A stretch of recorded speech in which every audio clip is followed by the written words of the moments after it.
الحمد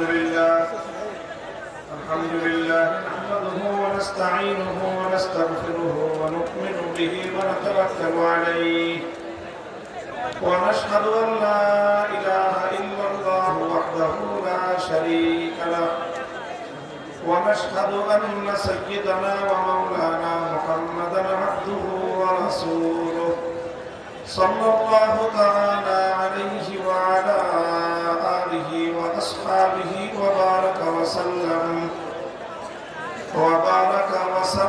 تسليما كثيرا. أما بعد فأعوذ بالله من الشيطان الرجيم. بسم الله الرحمن الرحيم. الذين إن مكناهم في الأرض أقاموا الصلاة وآتوا الزكاة وأمروا بالمعروف ونهوا عن المنكر ولله عاقبة الأمور. بارك الله لنا ولكم في القرآن العظيم ونفعنا وإياكم بالآيات والذكر الحكيم. اللهم صل على محمد وعلى آل محمد كما صليت على إبراهيم وعلى آل إبراهيم إنك حميد مجيد. محترم حضرات علماء کرام, সম্মানিত বয়োজ্যেষ্ঠ মুরব্বী সাহেবান, সমবেত ইসলাম প্রিয় কোরআন প্রেমিক তাওহীদি মুসলমান ভাই ও বন্ধুগণ, পর্দার অন্তরাল বাসাবাড়িতে অবস্থানরত আমার সম্মানিত মা ও বোনেরা, আমাদের প্রিয় প্রতিষ্ঠান বাইতুল মুমিন মাদ্রাসার উদ্যোগে আয়োজিত আজিমুস শান 3 দিন ব্যাপী মাহফিলের আজ সমাপনী দিবস, আখেরি সময়। রাত গভীর হয়েছে, এই সময়ে দীর্ঘ কোনো আলোচনা করার কোনো অবস্থান নেই। একটি আবাসিক এলাকা, মানুষজন ঘুমাবে, বিশ্রামের সময় হয়ে গেছে আর অনেক আগেই। এই জন্য এখন আমি আর দীর্ঘ আলোচনা করব না, সংক্ষিপ্ত পরিসরে আপনাদের সামনে কয়েকটি কথা আলোচনা করতে চাই। মুহতারাম হাজিরিন, আল্লাহ পাক রব্বুল আলামিন আমাদেরকে ইসলামের অনুসারী বানিয়েছেন। ইসলাম গ্রহণ করার, ইসলামের পরিচয় ধারণ করার, ইসলামের অনুসারী হওয়ার তৌফিক দিয়েছেন। এটা আমাদের জন্য অনেক বড় একটা সৌভাগ্যের বিষয়। কথা বলেন ঠিক কিনা? শুকরিয়া আদায় করে বলি আলহামদুলিল্লাহ।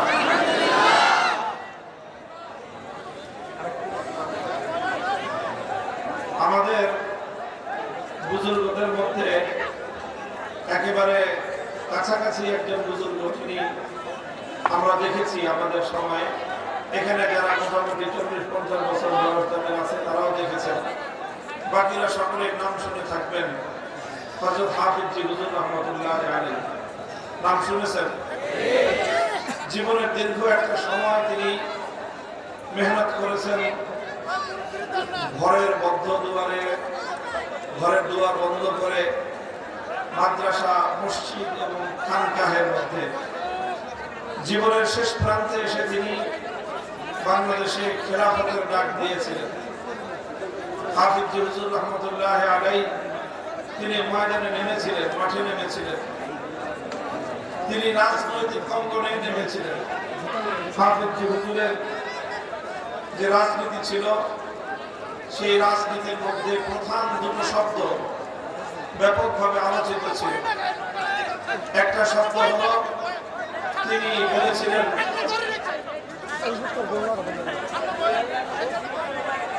হ্যাঁ ভাই, আপনারা এখানে যারা কথা বলতেছেন আপনাদেরকে আমি না করছি না?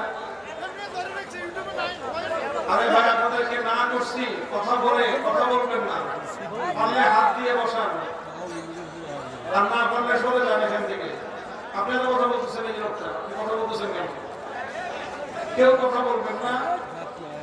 আপনারা যদি দেখতে সমস্যা হয় উঠে যান, কিন্তু কাউকে কথা বলবেন না, আপনারা চিৎকার করবেন না।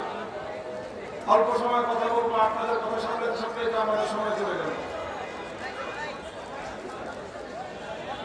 হাফিজ হুজুর রহমতুল্লাহ আলাইহির যে রাজনৈতিক তৎপরতা, সেখানে দুটো শব্দ, দুটো কথা খুব প্রচার হয়েছিল।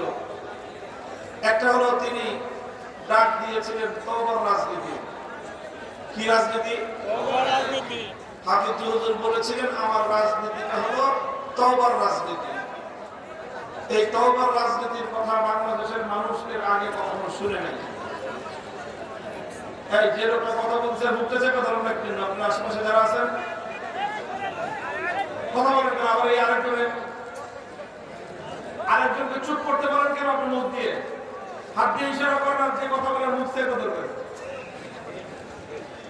এই কয়েকটা মানুষ আপনার কোনো কথা শুনতেছেন না আমার দিক থেকে।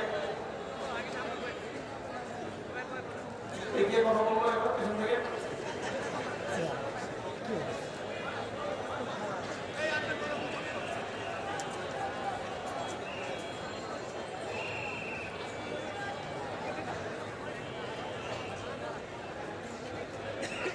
হাফিজ হুজুর রহমতুল্লাহ আলাইহির একটা বড় কথা ছিল, বড় আহ্বান ছিল তওবার রাজনীতি।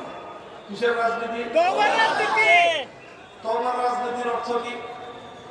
তওবার রাজনীতির অর্থ হলো শরীয়তের মধ্যে, ইসলামের মধ্যে একটা কথা আছে, যেইভাবে যেই পাপ করা হয় সেই পাপের তওবাটা ওইভাবেই করতে হয়। কেউ যদি কোনো একটা পাপ সমস্ত মানুষের সামনে প্রকাশ্যে করে, তাহলে তার তওবা করার উপায় হলো, পদ্ধতি হলো সমস্ত মানুষের সামনে প্রকাশ্যে তাকে তওবা করতে হবে। আর কেউ যদি কোনো একটা পাপ গোপনে করে, তাহলে তওবাটাও সে গোপনে করবে। তার পাপটা মানুষ করতে দেখে নাই, দেখেছেন কে? সুতরাং সে তওবাটাও করবে, শুধু কোনো মানুষকে জানাবে না যে আমি এই পাপ করেছিলাম, এখন তওবা করতেছি। আর যে পাপ প্রকাশ্যে করবে তার তওবা করতে হবে প্রকাশ্যে। এই নীতি অনুযায়ী হাফিজ হুজুর বলতেন, বাংলাদেশে সবচেয়ে বেশি বড় পাপ করা হয়েছে রাজনৈতিকভাবে। যেহেতু রাজনীতির মাধ্যমে জাতি পাপ করেছে, রাজনীতির মাধ্যমে জাতি অভিশপ্ত পাপের কাজে লিপ্ত হয়েছে, সুতরাং এই জাতিকে তওবা করতে হবে। এবং রাজনৈতিকভাবে যেহেতু পাপ হয়েছে, তওবাটাও রাজনৈতিকভাবে করতে হবে।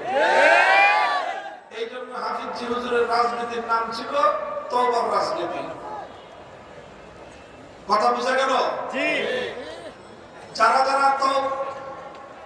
যারা অনইসলামিক রাজনীতি করেছে, যারা যারা ইসলাম বিরোধী রাজনীতি করেছে, তারা অনেক সময় তাদের মধ্যে আল্লাহর ভয় সৃষ্টি হয়, আখিরাতের প্রতি তাদের মধ্যে একটা আগ্রহ সৃষ্টি হয়।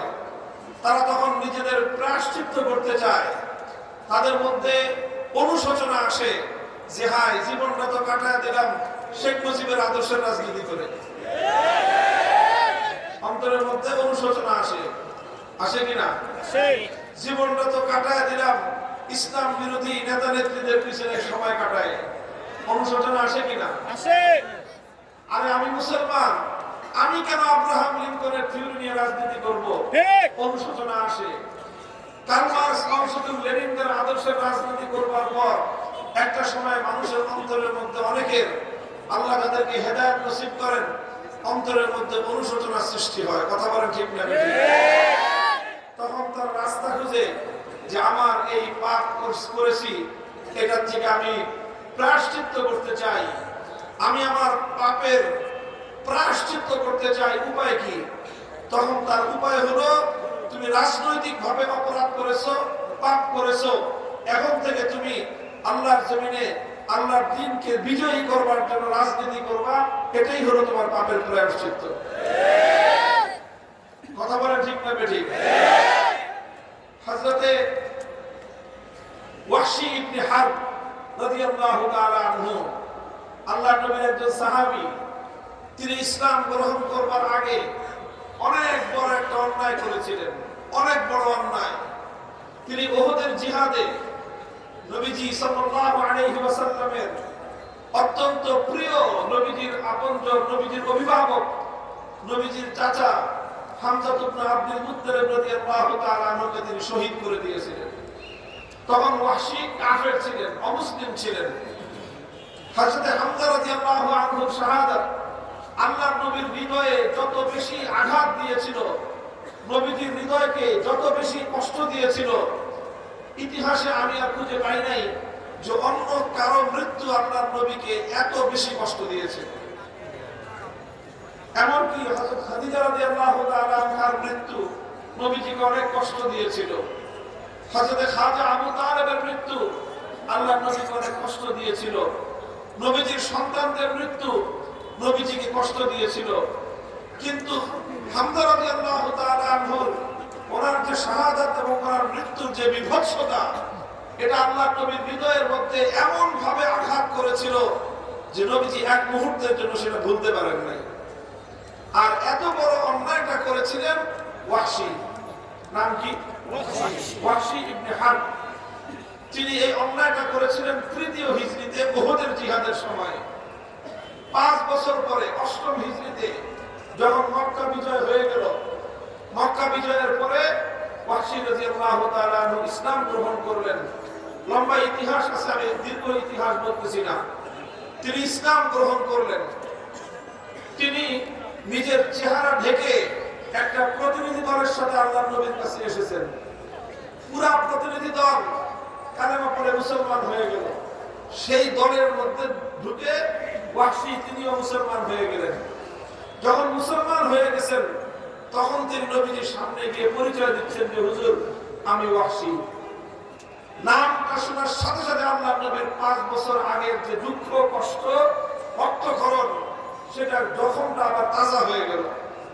নবীজি তাকে প্রথম প্রশ্ন করলেন, আনতা কাতালতা আম্মি হামজাতা, তুমি সেই ওয়াহশী যে আমার চাচা হামজাকে উহুদের জিহাদের ময়দানে শহীদ করেছিল, সেই ওয়াহশী তুমি?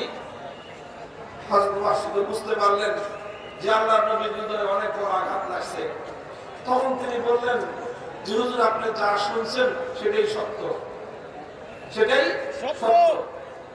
আল্লাহর নবী তখন ওয়াহশীকে বললেন যে ওয়াহশী, তুমি তো কালেমা পড়ে ইসলাম কবুল করছো, আল্লাহ তোমাকে মাফ করে দিবেন, কিন্তু কথা হলো যে তোমাকে দেখলেই আমার মনে কষ্ট লাগবে, তোমাকে দেখলে আমার হৃদয়ে রক্ত ঝরবে, তোমাকে দেখলে আমার চাচা হামজার শাহাদাতের দৃশ্য আমার চোখে ভেসে উঠবে, আর বারবার আমার হৃদয়ে আহত হবে, বারবার আমার হৃদয় থেকে রক্ত ঝরবে।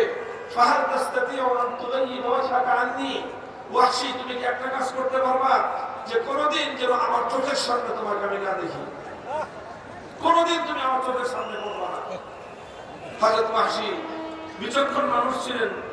তিনি বুঝতে পারছেন যে আমাকে দেখলেই নবীর হৃদয়ে কষ্টটা তাজা হয়ে যাবে, কাজে নবীকে কষ্ট দিয়ে সফলতা পাওয়া যাবে। তিনি বললেন যে ইয়া রাসূলুল্লাহ, আমি আপনার চোখের সামনে থেকে এই যে গেলাম, আর কোনোদিন আমি আপনার চোখের সামনে আসবো না। তিনি হৃদয়ে একজন মানুষ ইসলাম গ্রহণ করছেন, আল্লাহ এবং তার রাসূলের প্রতি তার হৃদয়ে কত ভালোবাসা, এই সব ভালোবাসাকে তিনি বুকের মধ্যে দাফন করে নবীজিকে কথা দিলেন যে তিনি আর কোনোদিন নবীর সামনে পড়বেন না। তিনি মক্কাতেই থাকলেন না, মদিনাতেই থাকলেন না, তিনি এই এলাকা ছেড়ে হিমস দামেস্কের এক এলাকায় চলে গেলেন।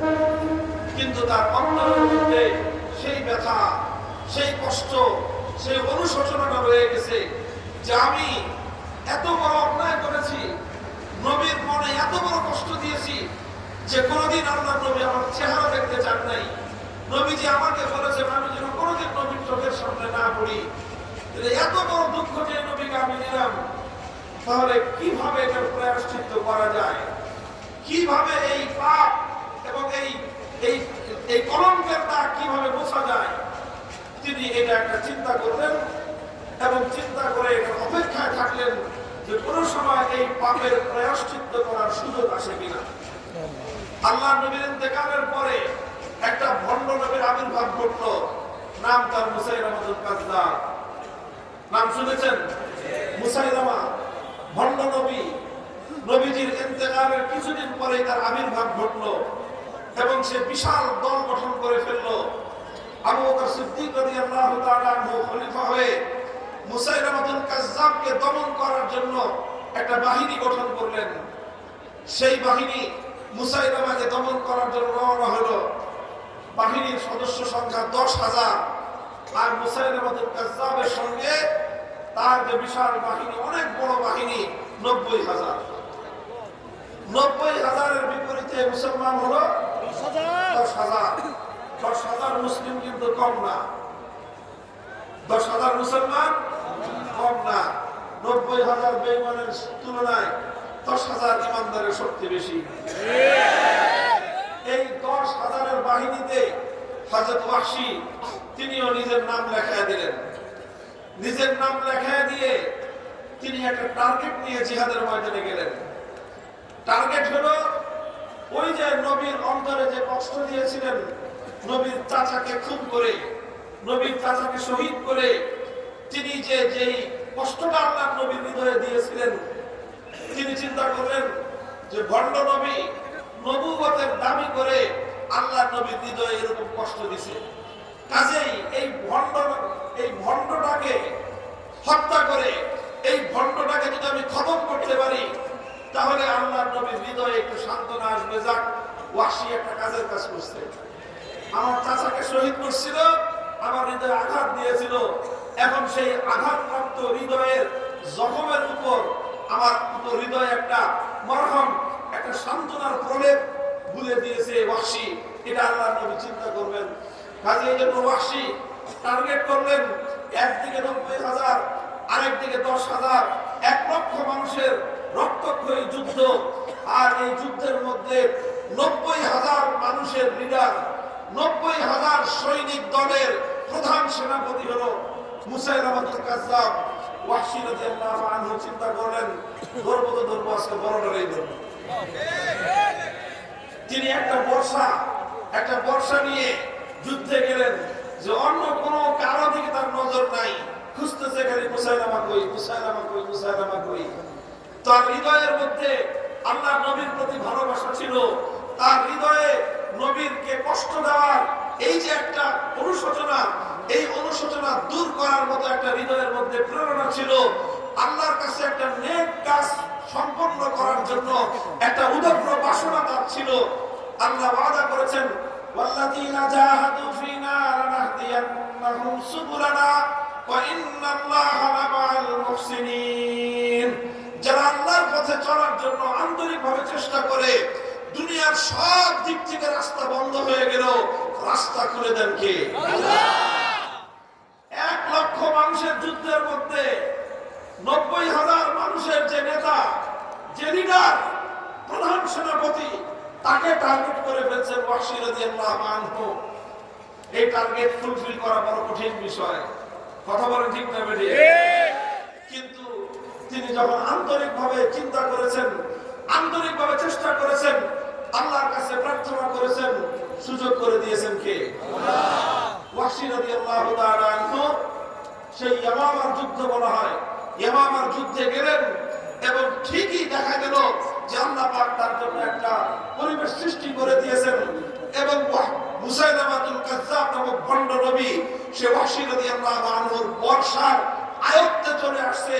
সে তার দুর্গের মধ্যে, কেল্লার মধ্যে, দুর্গের দেয়ালের মধ্যে যে মাঝখানে একটু ফাঁকা থাকে, সেই ফাঁকা জায়গায় দাঁড়িয়ে সে তার সৈনিক দলকে কমান্ড করতেছিল।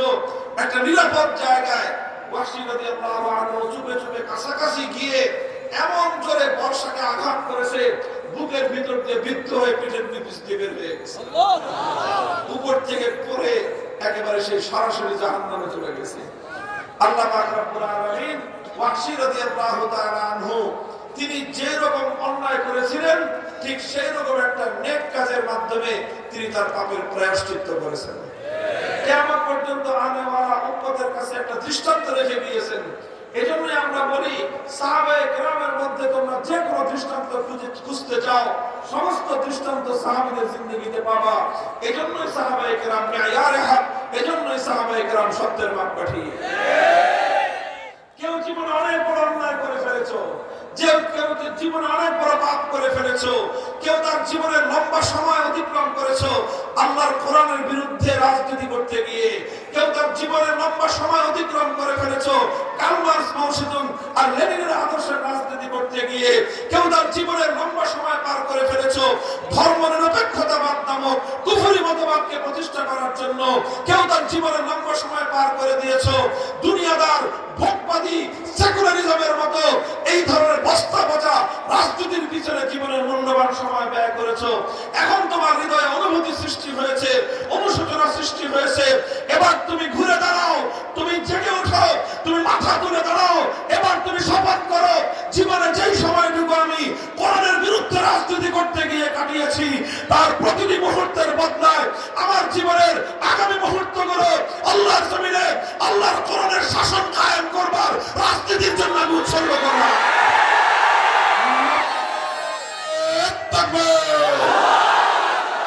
হয়তো খেলাফত, নয়তো শাহাদাত, নারে তাকবীর, ইসলাম দিন ইসলাম, জিন্দাবাদ জিন্দাবাদ। এই জন্য হাফিজ হুজুরের কথা বললাম, তিনি বাংলাদেশে ডাক দিয়েছিলেন কিসের রাজনীতি? তওবার রাজনীতি ডাক দিচ্ছি আজও আমরা হাফিজদের সন্তানরা, তওবার রাজনীতির ডাক। যারা দীর্ঘ একটা সময় এই ফ্যাসিবাদের দোষর ছিল, তওবা করে ভালো পথে চলে আসো। যারা দীর্ঘ একটা সময় মানুষের রক্ত নিয়ে হোলি খেলেছো, তওবা করে সৎ পথে ফিরে আসো। তোমার জীবনের অবশিষ্ট সময় মানুষের অধিকার আদায়ের জন্য ব্যয় করো। তুমি যেই সকল মানুষের কাছ থেকে চাঁদাবাজি করেছিলা, এখন তুমি দাঁড়িয়ে যাও সেই সকল নিরীহ মানুষগুলোর দোকানের সামনে। খবরদার আর কেউ একটা অনিরীহ, একটা অসহায় মানুষের কাছ থেকে 1 টাকা চাঁদা তুলতে পারবে না। এটাই হলো তওবার রাজনীতি। হাফিজ হুজুর রাহমাতুল্লাহ আলাইহির রাজনীতির এটা ছিল একটা প্রধান কথা, মূল একটা বৈশিষ্ট্য। আরেকটা বৈশিষ্ট্য তিনি বলেছিলেন, আরেকটা কথা, হাফিজজির কথা, গুরুত্বপূর্ণ কথা। তিনি বলেছিলেন খেলাফত প্রতিষ্ঠার চেষ্টা করা, আল্লাহর জমিনে ইসলামী হুকুমত কায়েম করবার চেষ্টা করা, এটা হলো আহাম্মুল ফারায়েজ। এটা কি? আরে এত ছাত্র মাদ্রাসা ছাত্ররা বললেও তার অবস্থা আরো জোরে হয়। আহাম্মুল ফারায়েজ সাধারণ মানুষ শব্দের উচ্চারণ করতে আপনাদের একটু কঠিন হবে, কিন্তু মাদ্রাসার ছাত্র আশপাশ আছে এদের কাছ থেকে শিখে নেন। শব্দটা কি বললাম? আহাম্মুল ফারায়েজ শব্দের অর্থ হলো যে সবচেয়ে গুরুত্বপূর্ণ ফরজ। কি অর্থ? অর্থাৎ খেলাফত প্রতিষ্ঠার আন্দোলন করা, খেলাফত প্রতিষ্ঠার সংগ্রাম করা, এটা হাফিজ হুজুর বলতেন যে এটা হলো আহাম্মুল ফারায়েজ, এটা সবচেয়ে গুরুত্বপূর্ণ ফরজ।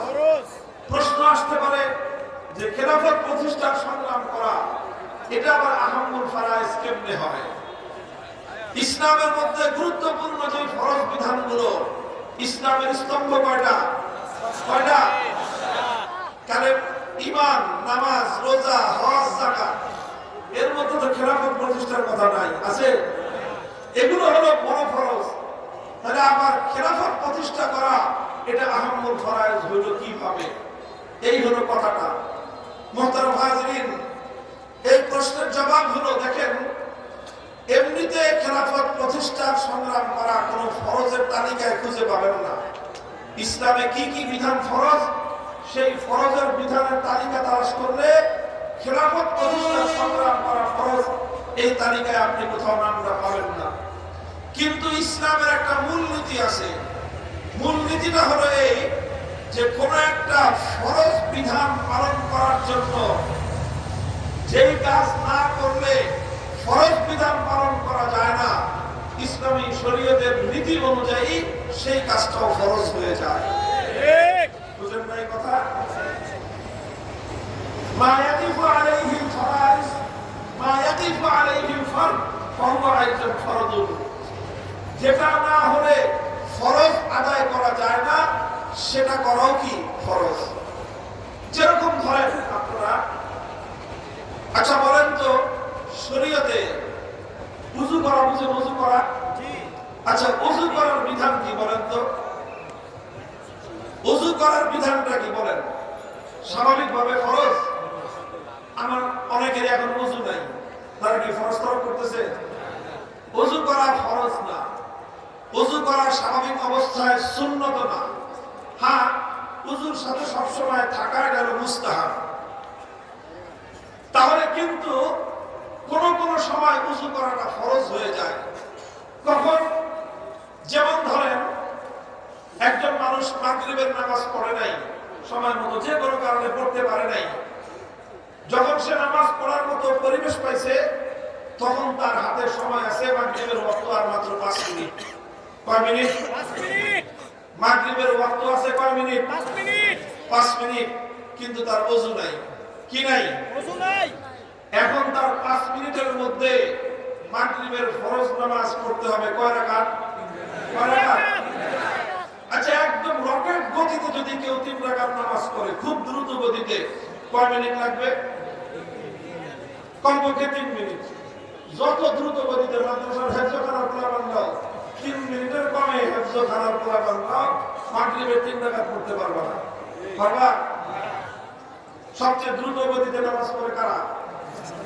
মাদ্রাসার হেফজখানার ছাত্ররা। এরাও কিন্তু 3 রাকাত 3 মিনিটের কমে পড়তে পারবে না। এখানে 2টা বৈঠক আছে, এই 2 বৈঠকের সময় খেয়ে ফেলে। এই জন্য 3 মিনিটের কমে 3 রাকাত নামাজ পড়া যাবে না। সময় আছে কয় মিনিট? 5 মিনিট। আচ্ছা এখন তার ওযু নাই। এখন সে যদি নামাজ পড়তে চায়, ওয়াক্ত মতো নামাজ পড়া হলো ফরজ। ওয়াক্ত মতো নামাজ পড়া ফরজ। ওয়াক্ত আছে 5 মিনিট। এই 5 মিনিটের মধ্যে যদি সে মাগরিবের নামাজ আদায় করতে চায়, তাহলে তাকে প্রথমে 2 মিনিটের মধ্যে ওযু করতে হবে। এই 2 মিনিটের মধ্যে ওযু করা তার জন্য ফরজ। এই 2 মিনিটের মধ্যে ওযু করা তার জন্য কি? ফরজ। 2 মিনিটে ওযু করা ফরজ, এরপরে 3 মিনিটে নামাজ পড়া তার জন্য ফরজ। আচ্ছা এখন দেখেন তার ফরজ কয়টা? কয়টা ফরজ? 2টা। এক নম্বর হলো ওযু করা ফরজ, আর পরে হলো নামাজ পড়া ফরজ। আচ্ছা এবার বলেন আপনারা, ফরজ তো হলো 2টা, সময় আছে 5 মিনিট। কোনটা আগে করবে? ওযু আগে করবে। এখন নামাজ আগে করবে না ওযু আগে করবে? ওযু আগে করবে। গুরুত্ব বেশি তো নামাজের। গুরুত্ব বেশি কোনটা? নামাজের। নামাজের। কিন্তু নামাজ আগে করবে না ওযু আগে করবে? ওযু আগে করবে। এখন নামাজের গুরুত্ব যতই হোক, ওযু ছাড়া নামাজ পড়ার উপায় নাই। এই জন্য আগে ওযু করতে হবে। ওযু করার উপরে নামাজ পড়াটা ডিপেন্ডেন্ট। এই জন্য ওযু করা ফরজ এবং নামাজের চেয়ে আগের ফরজ। ঠিক কথা পরিষ্কার? ঠিক এইভাবে যে কোনো ফরজ বিধান যেই কারণে আদায় করা যায় না, সেই কারণ দূর করাও ফরজ।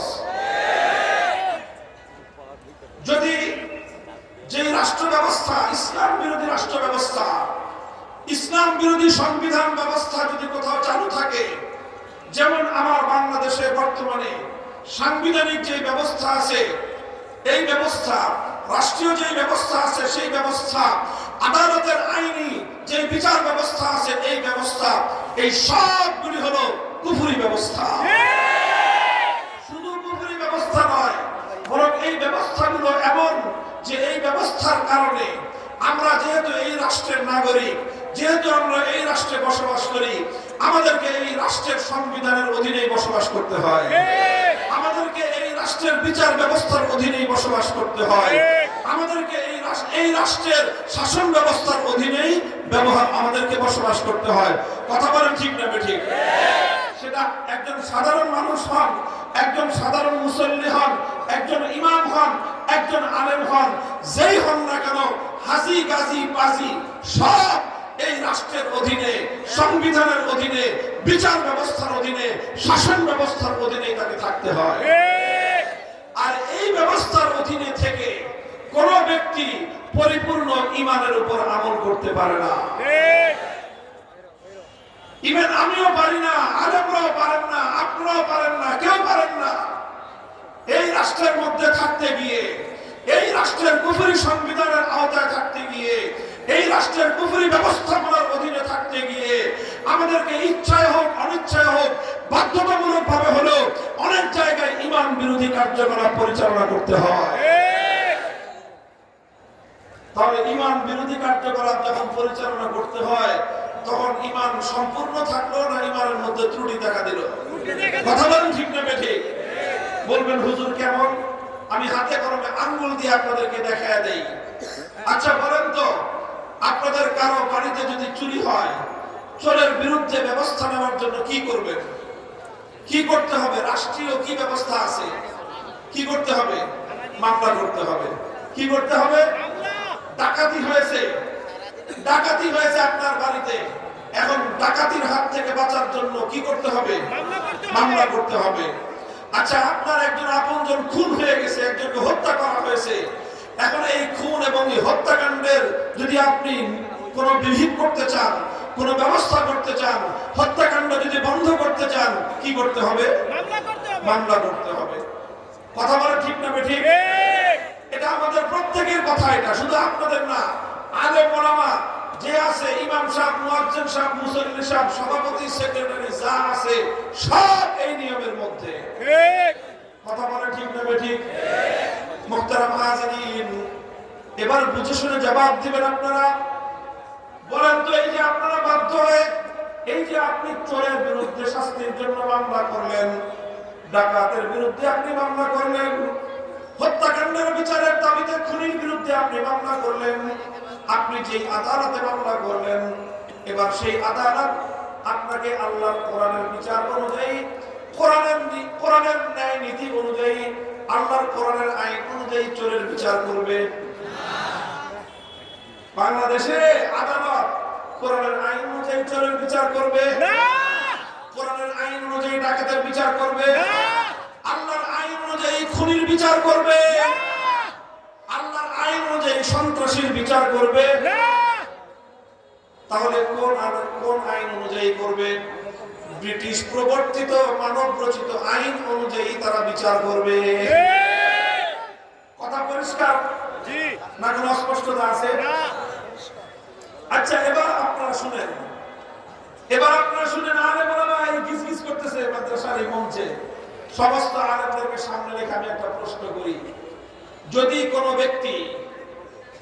কোনো ব্যক্তি আল্লাহর আইন বাদ দিয়ে আল্লাহর আইনের বিরুদ্ধে রচিত কোন আইনের কাছে, কোন মানুষের বানানো আইনের কাছে যদি কেউ বিচার চাইতে যায়, তাহলে তার ঈমান থাকে না? বলবেন আপনারাই তো বলতেছেন ঈমান থাকে না, এবং কথা এটাই, কোরআন এই কথা বলেছে। আল্লাহর কোরআনে পাকের মধ্যে সূরাতুন নিসার 60 নম্বর আয়াত আমি তেলাওয়াত করতেছি। আলাম তারা ইলাল্লাযীনা ইয়াজুমুনা আন্নাহুম আমানু বিমা উনজিলা ইলাইকা ওয়া মা উনজিলা মিন ক্বাবলিক ইউরিদুনা আন ইয়াতাহাকামু ইলাত তাগুত ওয়া ক্বাদ উমিরু আন ইয়াকফুরু বিহি ওয়া ইউরিদু আশ-শাইতানু আন ইউদিল্লাহুম দালালান বাঈদা। আল্লাহ পাক রব্বুল আলামিন বিস্ময় ভরা প্রশ্ন রেখেছেন, আশ্চর্যজনক একটা প্রশ্ন মানব জাতির সামনে আল্লাহ রেখেছেন। আলাম তারা, তোমরা কি দেখেছো? এক শ্রেণীর মানুষ আছে, কি আছে? কি আছে? এক শ্রেণীর মানুষ আছে, কি আছে? এক শ্রেণীর মানুষ আছে, ইয়াজুমুনা আন্নাহুম আমানু, তারা নিজেদেরকে ঈমানদার বলে দাবি করে। তারা কি করে? তারা কি করে? নিজেদেরকে ঈমানদার বলে দাবি করে। তারা কি করে? এই কথা বলেন না কেন? তারা কি করে? নিজেদেরকে ঈমানদার বলে দাবি করে। এই কথা কে বলতেছেন? কে বলতেছেন? ইয়াজুমুনা আন্নাহুম আমানু, জামা ইয়াজুমু, দাওয়া করা, দাবি করা। তারা দাবি করে যে তারা নাকি ঈমানদার, অথচ আল্লাহ বলতেছেন ইউরিদুনা আন ইয়াতাহাকামু ইলাত তাগুত, অথচ তারা আল্লাহর আইন বাদ দিয়ে মানুষের বানানো আইনের কাছে বিচার চায়। কোরআন বলতেছে যে ব্যক্তি মানুষের বানানো আইনের কাছে, আল্লাহর আইন বাদ দিয়ে মানুষের বানানো আইনের কাছে বিচার চাইবে, সে আর কিছু হতে পারলেও ঈমানদার হতে পারে না। কোরআনে সূরাতুল বাকারা তেলাওয়াত করেন, আয়াতুল কুরসি তো সকাল সন্ধ্যা জিন ভূত তাড়ানোর জন্য তেলাওয়াত করেন, কিন্তু আয়াতুল কুরসির মধ্যে আল্লাহ শুধু ওই জিন ভূত তাড়ানোর কথা বলে নাই। আল্লাহ পাক আয়াতুল কুরসির মধ্যে সবচেয়ে বড় ভূত অর্থাৎ মানব রচিত আইনকে তাড়ানোর কথা আল্লাহ বলে দিয়েছেন। আল্লাহ বলেন কদ তাবায়্যানার রুশদু মিনাল গায়্যি ফামান ইয়াকফুর বিত-তাগুতি ওয়া ইউমিন বিল্লাহি ফাকাদ ইসতামসাকা বিল উরওয়াতিল উসকা। আল্লাহ বলেন তাবায়্যানার রুশদু মিনাল গায়্যি, কোনটা সঠিক পথ সেটা স্পষ্ট, কোনটা ভুল পথ সেটা স্পষ্ট। ফামান ইয়াকফুর বিত-তাগুত ওয়া ইউমিন বিল্লাহ, তুমি যদি সঠিক পথে থাকতে চাও শুধুমাত্র আল্লাহর উপর ঈমান আনাই যথেষ্ট নয়, বরং আল্লাহর উপর ঈমান তখনই তোমার গ্রহণযোগ্য হবে যখন তুমি তাগুতকে অস্বীকার করবা। ঠিক।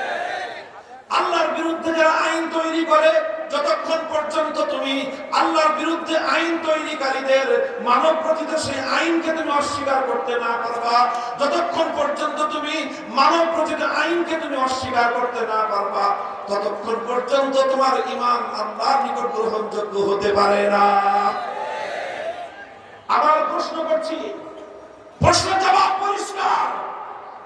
এটা আমি বলি আর আপনি বলেন বা না বলেন, আল্লাহর কোরআন পরিষ্কার করে দিয়েছে, যারা আল্লাহর আইন বাদ দিয়ে মানুষের বানানো আইনের কাছে বিচার চাইতে যায়, তারা আর কিছু হতে পারে, হাজি হতে পারে, বাজি হতে পারে, গাজী হতে পারে, ইমানদার হতে পারে না।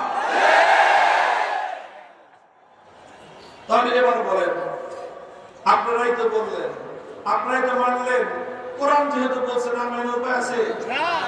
কোরআন যেহেতু বলে দিয়েছে যে আল্লাহর আইন বাদ দিয়ে গায়রুল্লাহর আইনের কাছে বিচার চাইতে গেলেই ঈমান শেষ, তাহলে আপনারা যারা চোরের শাস্তি চাইতে গেলেন মানুষের বানানো আইন অনুযায়ী, আপনারা যারা ডাকাতের শাস্তি চাইতে গেলেন মানুষের বানানো আইন অনুযায়ী, আপনারা যারা আমরা যারা খুনির বিচার চাইতে গেলাম মানুষের বানানো আইন অনুযায়ী, কোরআনের ফয়সালা অনুযায়ী, ঈমান আছে না গেছে? ঈমান আছে না গেছে? মহাবিপদ না বলেন। এখন ব্যাপার তো এরকম যে আমাদের তো বাধ্য হয়ে যাইতে হয় মামলা করতে আদালতে, এই আদালত ছাড়া তার কোনো উপায় নাই, কথা বলেন ঠিক না? কিন্তু কোরআনের ফয়সালা অনুযায়ী তো ঈমান নাই, যে তো বলবেন কেউ হুজুর আসলে কি তার ঈমান নাই? না, ঈমান আছে, ঈমান আছে, দমটা বাড়ান, ঈমানটা আছে। কেন ঈমানটা আছে? কেন ঈমান আছে? কারণ আপনি আল্লাহর আইনের বাইরে মানুষের বানানো আইনের কাছে শখে যান নাই, আগ্রহ নিয়ে যান নাই, বাধ্য হয়ে গেছেন। কথা বলে ঠিক না বেঠিক? আপনি আল্লাহর আইনের চেয়ে মানুষের বানানো আইনকে উত্তম মনে করে যান নাই, কথা বলে ঠিক না বেঠিক? আপনি আল্লাহর বানানো আইনের চেয়ে মানুষের বানানো আইনকে বেশি কার্যকর মনে করে যান নাই, তাহলে আপনি কেন গেছেন? কয় বাধ্য হয়ে গেছি। যারা বাধ্য হয়ে যায় তাদের ঈমান থাকে, আর যারা খুশিতে খুশিতে যায় তাদের ঈমানও গেছে, বেঈমানও হয়েছে। মুহতারাম হাজিরিন, যারা বাধ্য হয়ে মানুষের বানানো আইনের কাছে বিচার চাইতে গেলেন, ঈমানটা তো কোনো রকম টিকছে, কিন্তু ঈমানের মধ্যে অনেক বড় ত্রুটি চলে আসছে। কথা বলে ঠিক না বেঠিক? যে কাজ করলে ঈমান চলে যাওয়ার কথা আপনি বাধ্য হয়ে করছেন বলে ঈমানটা কোন রকম নিপুণিকু হিসেবে টিকে আছে, কথা বলে ঠিক না বেঠিক? তাহলে কথা ছিল, ঈমান নিয়ে যদি আপনি পরিপূর্ণভাবে বাঁচতে চান, আপনি যদি ত্রুটি মুক্ত ঈমান নিয়ে বাঁচতে চান, ত্রুটিপূর্ণ ঈমান নয় বরং আমরা ত্রুটি মুক্ত ঈমান নিয়ে বাঁচতে চাই, কথা বলেন ঠিক না বেঠিক? কথা শুই না, খুব খুব খেয়াল করে উত্তর দিবেন। ট্রেনটা যাক, দুটো প্রশ্ন করব। কারা কারা ত্রুটিপূর্ণ ঈমান নিয়ে বাঁচতে চান হাত তুলেন। ইন্নালিল্লাহ ইন্নালিল্লাহ ইন্নালিল্লাহ। বাংলা ভাষা বুঝেন না? না শুনেন নাই? আবার শুনেন, আবার শুনেন। কারা কারা ত্রুটিপূর্ণ ঈমান নিয়ে বাঁচতে চান? অর্থাৎ আপনার ঈমানের মধ্যে ত্রুটি থাকুক, এটা কে কে চান? কেউ চান? ত্রুটি মুক্ত ঈমান নিয়ে কারা বাঁচতে চান? আমরা তো দান করেন হাত নামান। তাহলে আমরা সবাই চাই ত্রুটি মুক্ত ঈমান নিয়ে বাঁচতে। আমাদের ঈমানের ত্রুটি থাকুক এটা আমরা কেউ চাই না। কথা বলেন ঠিক না বেঠিক? এখন আপনি বর্তমান এই জাহিলি সমাজ ব্যবস্থায়, এই কুফরি রাষ্ট্র ব্যবস্থায়, এই কুফরি সংবিধানের অধীনে যদি আপনাকে থাকতে হয়, তাহলে ত্রুটি মুক্ত ঈমান নিয়ে থাকবার কোনো উপায় নাই। উপায় একটাই আছে, সেই উপায় হলো হাফিজ হুজুর যে কথা বলেছিলেন যে যদি তোমাকে পূর্ণাঙ্গ ঈমান নিয়ে বাঁচতে হয়, সংবিধান থেকে কুফরি ধারাগুলো বঙ্গোপসাগরে ভাসায় দাও। মানব রচিত সমস্ত আইনকে তোমরা বাতিল আর বানচাল করে দাও। আল্লাহর কোরআনের আইন বাস্তবায়ন করো, তাহলেই কেবলমাত্র তুমি ত্রুটি মুক্ত পূর্ণাঙ্গ ঈমান নিয়ে বাঁচতে পারবা।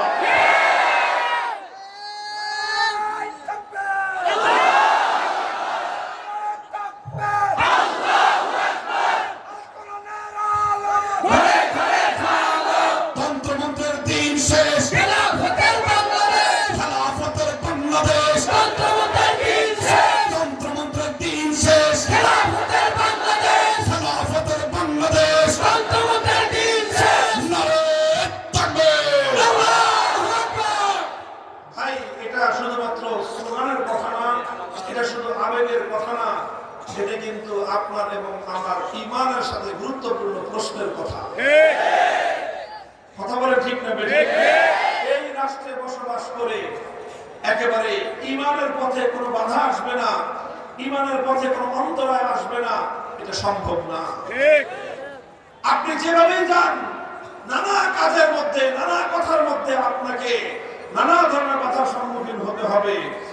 এই জন্যই হাফিজ হুজুর বলেছিলেন যে তুমি ঈমান নিয়ে ভালোভাবে বাঁচতে পারবে না। তুমি নামাজ পড়বা, তোমার নামাজ পরিপূর্ণ হবে না। যাকাত আদায় করবা, যাকাতও পরিপূর্ণ আদায় হয় না। রাষ্ট্রের অসংখ্য নাগরিক সুন্দরভাবে নামাজ পড়তে পারে না, সহিভাবে যাকাত আদায় করতে পারে না। ইসলামের অসংখ্য বিধান এই সমাজে পরিপূর্ণভাবে আদায় হয় না। তার কারণ একটাই, রাষ্ট্র ব্যবস্থা কুফরি, সংবিধান কুফরি, শাসন ব্যবস্থা কুফরি, বিচার ব্যবস্থা কুফরি। পূর্ণাঙ্গ ঈমান নিয়ে বাঁচতে হলে আল্লাহর প্রত্যেকটা বিধানকে পরিপূর্ণভাবে আদায় করলে নিজের ব্যক্তিকে যেমন পরিশুদ্ধ হতে হবে, পরিবারকে যেমন পরিশুদ্ধ করতে হবে, রাষ্ট্র ব্যবস্থাকেও সমস্ত কুফরি জঞ্জাল থেকে মুক্ত করতে হবে।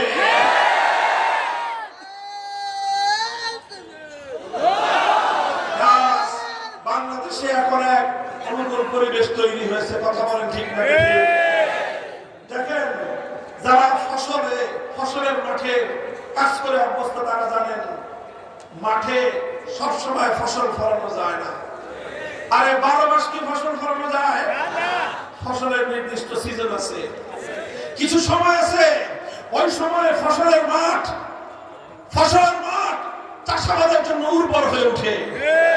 কথা বলেন ঠিক না বেঠিক? সেই সময়ে পানি দিয়ে হাল চাষ করতে হয়, সেই সময়ে ক্ষেতের মধ্যে ফসল ফলাতে হয়। সেই সময় যদি তুমি নাকে তেল দিয়ে ঘুমাও, এরপরে 3 মাস পরে তুমি ঘুমায় থেকে উঠে আসছো, তখন দেখবা সমস্ত কৃষক তার গোলা ফসল দিয়ে ভরতেছে, আর তুমি তখন দিন খালি হাতে নাচবা। তোমার গোলায় ফসল যাবে না, কারণ তুমি জমিন যখন চাষাবাদের উপযুক্ত ছিল, জমিন যখন উর্বর ছিল, তখন তুমি চাষাবাদ করো না। বাংলাদেশের মাটি আবু সাঈদ আর মুগ্ধদের রক্ত দিয়ে আজ ইসলামী বিপ্লবের জন্য উর্বর হয়ে আছে। ইসলাম বিরোধী ভারতীয় আধিপত্যবাদ থেকে আমার এই শাহজালালের পূর্ণভূমিকে মুক্ত করার জন্য জমিন এখন উর্বর হয়ে উঠেছে। ভারতের বিরুদ্ধে রুখে দাঁড়াও একসাথে, ভারতের বিরুদ্ধে যুদ্ধের রক্ত বৃথা যেতে দেব না, মুখের রক্ত আবু সাঈদের রক্ত বৃথা যেতে দেব না, আমার ভাইয়ের রক্ত বৃথা যেতে দেব না, জুলাই বিপ্লবের রক্ত বৃথা যেতে দেব না। নারে তাকবীর, আল্লাহু আকবার। আজ বাংলাদেশে দুইটা ইস্যু খুব গুরুত্বপূর্ণ, টক অফ দ্য কান্ট্রি। এতদিন শুধু আমরা বলতাম যে ভারতীয় আধিপত্যবাদ থেকে মুক্ত না হলে বাংলাদেশের প্রকৃত স্বাধীনতা আসবে না। আমরা হুজুরে শুধু চিল্লাইতাম, এখন আর হুজুর না, এখন সরাসরি রাষ্ট্রপ্রধান বলতেছেন ভারতীয় আধিপত্যবাদ থেকে বাংলাদেশকে মুক্ত করতে হবে। সমস্ত রাজনৈতিক দলগুলো ঐক্যবদ্ধ হয়েছে, জাতি ধর্ম নির্বিশেষে হিন্দু বৌদ্ধ খ্রিস্টান সবাই প্রধান উপদেষ্টার সাথে বৈঠক করে বলেছে বাংলাদেশের বিরুদ্ধে ভারতীয় আধিপত্যবাদ রুখে দিতে হবে। সবাই তো রুখতে চান, কিন্তু রুখবেন কিভাবে? কথা বলেন ঠিক না ঠিক?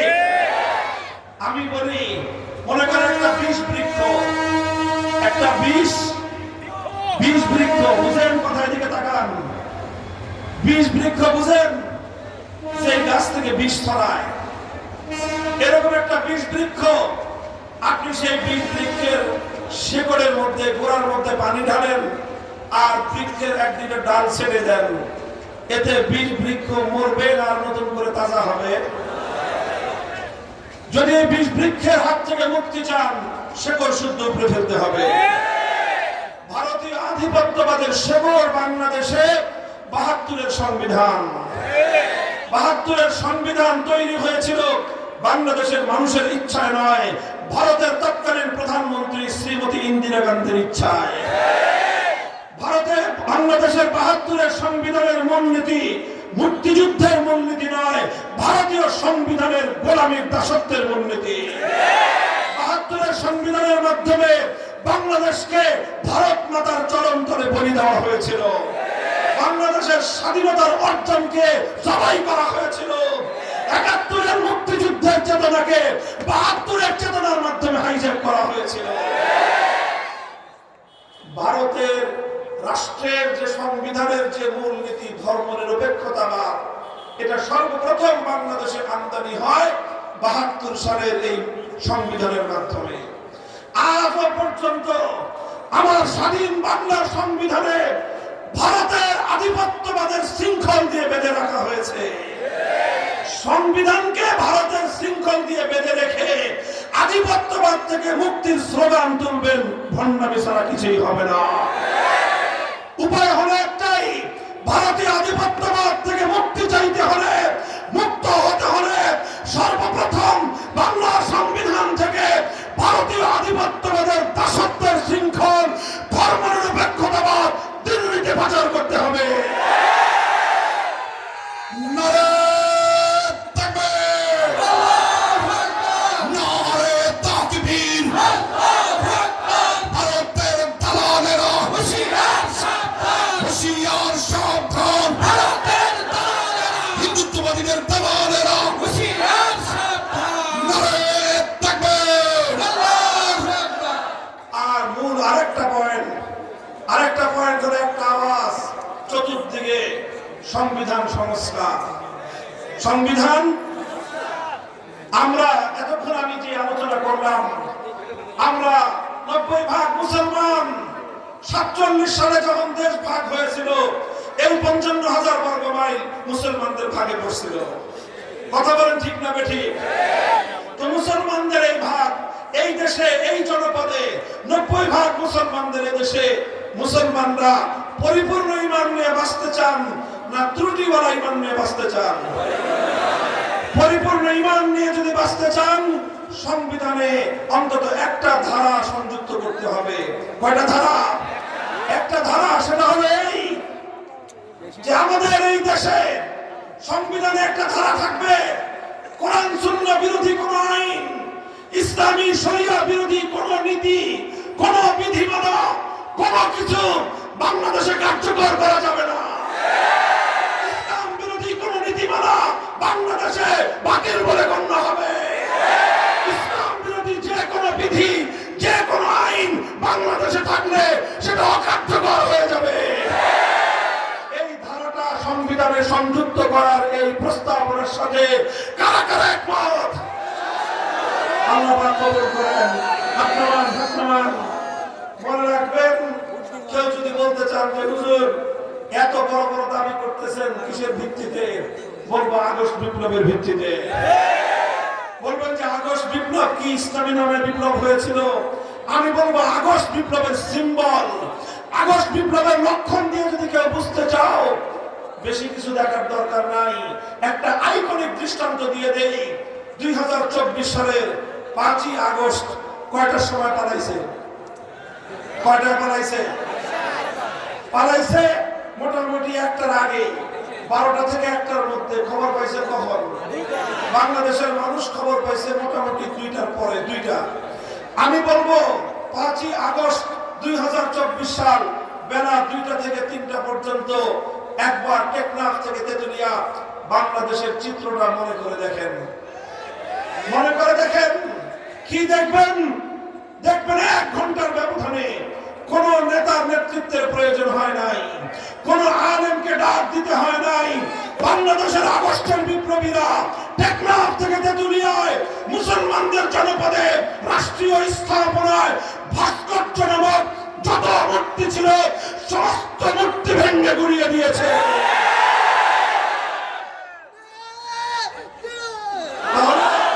এই মূর্তি ভাঙছে কারা? বিপ্লবীরা।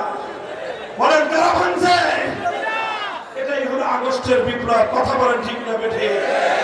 আগস্টের বিপ্লব পূর্ণাঙ্গ ইসলামী বিপ্লব নয়, তবে সূর্য উদয়ের আগে যেরকম প্রতিদিন সকালবেলায় সুবহে সাদেকের আলো ভাসে, কথা বলেন ঠিক না বেঠি?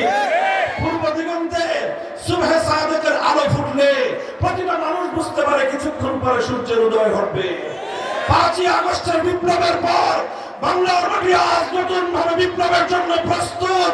সে বিপ্লব হবে ইসলামের বিপ্লব, সে বিপ্লব হবে আন্দোলনের বিপ্লব, সে বিপ্লব হবে খেলাফতের বিপ্লব।